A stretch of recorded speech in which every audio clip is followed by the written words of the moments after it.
बिस्मिल्लाहिर्रहमानिर्रहीम। आज जो हमारा टॉपिक है वो है होल्डर्स इनइक्वालिटी।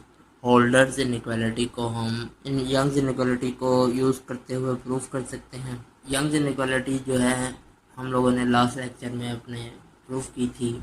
होल्डर इनइक्वालिटी की स्टेटमेंट जो है हमारे पास कुछ ये है। लेट एक्स कोमा वाई, दो वेक्टर लिए हमने Rn स्पेस से।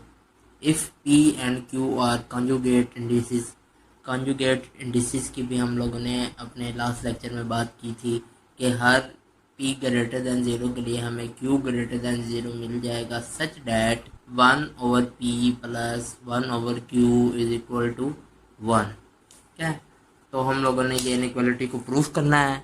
यंग्स इनइक्वालिटी को यूज़ करते हुए हम लोग इस इनइक्वालिटी को प्रूफ करेंगे। और जो कंजुगेट इंडिसेस का मतलब है वो है 1/P plus 1/Q is equal to 1।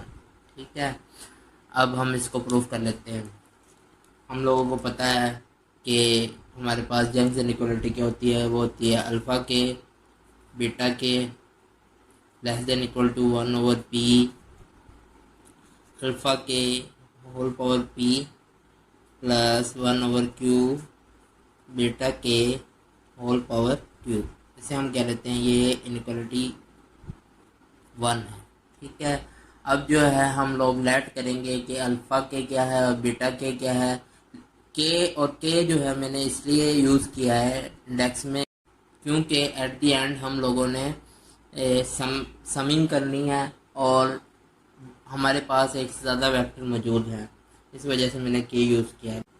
अब जो है हम लोग लेट कर लेते हैं कि अल्फ़ा के और बीटा के हमारे पास किस चीज़ के इक्वल है।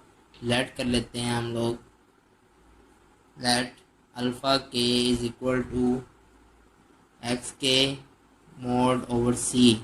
और जो सी है हमारे पास वो इक्वल है समेशन के 1 टू एन एक्स के whole power P whole power 1/P के। ये हमारे पास सी इक्वल है। और जो बीटा के हमारे पास इक्वल है वो है वाई के मोड ओवर डी। और डी जो है हमारे पास वो इक्वल है समेशन के 1 टू एन वाई के क्यू होल पावर 1/Q के। अब जस्ट हम लोगों ने ये करना है कि हम लोगों ने अल्फ़ा के और बीटा के की वैल्यू को पुट कर देना है इनइक्वालिटी नंबर 1 में, और जो हम लोगों ने रिज़ल्ट प्रूफ करना है वो हमारे पास आ जाएगा। यहाँ जो है मैंने अल्फ़ा के और बीटा के की वैल्यू को पुट कर दिया है इनइक्वालिटी नंबर 1 यानी कि यंग्स इनइक्वालिटी, जो कि हमारे पास ये थी। ठीक है, अब जो है मैं सी और डी की वैल्यू को पुट करने लगा हूँ। सी की वैल्यू पे हम लोगों ने गौर करना है कि सी की वैल्यू है पी होल पावर 1/P।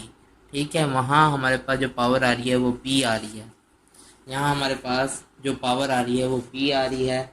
तो जब हम सी की वैल्यू को पुट करेंगे तो जस्ट हमारे पास आ जाएगा कुछ ऐसे। इसको मैं सिंप्लीफाई करके लिख लेता हूँ मज़ीद। ये आ जाएगा सी डी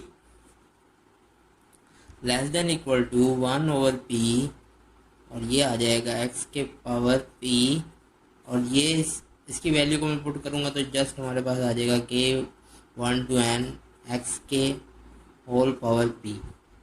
ठीक है, और प्लस 1/Q। इसी तरह मैं जब D की वैल्यू को पुट करूँगा तो हमारे पास आ जाएगा y के पावर Q समेशन के 1 टू n y के पावर Q। ठीक है, अब हम जो है सम कर लेते हैं, बोथ साइड पे सम कर लेते हैं 1 टू n। ठीक है, सम ले लेते हैं दोनों साइड पे, टेकिंग सम बोथ साइड्स। तो हमारे पास कुछ ऐसे करके आ जाएगा के 1 टू n एक्स के वाई के C D less than equal to 1/P summation k1 to n xk p k1 to n xk p plus 1 over q yk whole power q over summation k, यहाँ भी हम लोगों ने सम लेना है, k1 to n y k q जो है हम लोगों के पास ये सेम फैक्टर आ रहा है, ये वाला और ये वाला। तो हमारे पास ये जो चीज़ है, ये इनइक्वालिटी जो है हमारे पास आ जाएगी 1 over p plus 1 over q, और ये कॉन्जुगेट इंडिसेस है और ये इक्वल था 1 के। तो हमारे पास जो रिज़ल्ट आ जाएगा वो आ जाएगा कुछ ऐसे करके, summation k1 to n xk yk less than equal to cd, और cd जो था हमारे पास वो इक्वल था, cd की वैल्यू को अगर मैं पुट करूं एज इट इज़, तो जो रिज़ल्ट हम लोगों ने प्रूफ करना था वो आ जाएगा। इसको मैं लिख देता हूँ यहाँ xk yk k1 to n, c की वैल्यू को मैं पुट करने लगा हूँ और d की वैल्यू को पुट करने लगा हूँ। c की वैल्यू हमारे पास थी k1 to n